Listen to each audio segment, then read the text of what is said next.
এয়া হৈছে একঘৰৰ নাম ধৰ্ম প্ৰৱৰ্তনৰ মূল হোতা আৰু মহাপুৰুষ শ্ৰীমন্ত শংকৰদেৱৰ প্ৰধান শিষ্য শ্ৰী শ্ৰী মাধৱদেৱৰ জন্মস্থান।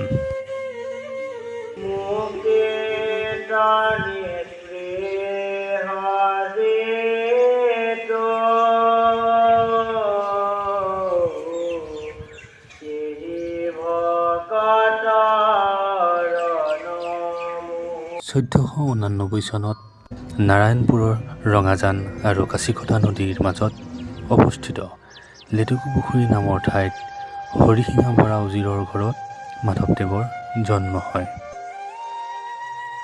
তেখেতে শ্ৰীমন্ত শংকৰদেৱৰ ওচৰত শৰণ লোৱাৰ পাছত একশৰণ নাম ধৰ্ম প্ৰচাৰৰ লগতে সাহিত্য ৰচনাৰ লগত জড়িত হয়। তেখেতৰ সৃষ্টিৰাজিৰ ভিতৰত ১৫৭টা বৰগীত, ৰাজসুই কাব্য, আদিকান্ত ৰামায়ণৰ অনুবাদ, নামঘোষা, নামমালিকা, ভক্তি ৰত্নাৱলী, জন্ম ৰহস্য, ইয়াৰ লগতে অৰ্জুন ভঞ্জন, দধি মথন, চুৰ ধৰা, পিম্পৰা গুচোৱা, ভূমি লেটোৱা, ভোজন বিহাৰ আদি উল্লেখযোগ্য নাটক।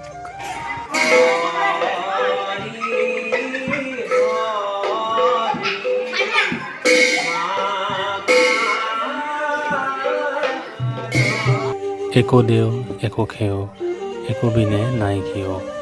শ্ৰীমন্ত শংকৰদেৱ গুৰুজনাই দি যোৱা এই মূল মন্ত্ৰকে লৈ বিভিন্ন ঠাইত ভ্ৰমণ কৰি সত্ৰ নামঘৰ প্ৰতিষ্ঠা কৰি ধৰ্ম প্ৰচাৰৰ কাৰ্যত লাগি শেষত ১৫৯৪ চনত কোচবিহাৰৰ ভেল সত্ৰত মহাপুৰুষ শ্ৰী মাধৱদেৱৰ দেহাৱসান ঘটে।